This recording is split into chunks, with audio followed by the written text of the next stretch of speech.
rahmatullah. Jaro dua belah atu jemalah. Jaro lo nasib lo di atu ule. Mengalun lake bakaum dumna. Jaro lo nasib lo di atu.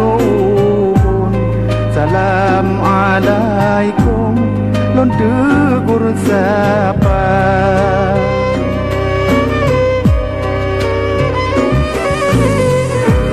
Jaro lon siplong bot si kureng cara kulon kun tanda mulia.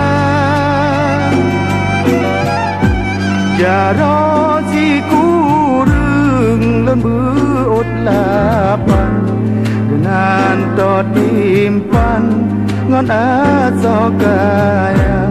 Jaro lon lapan lon beut tujuh ranup lambung tu lon jo ke gada.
Allah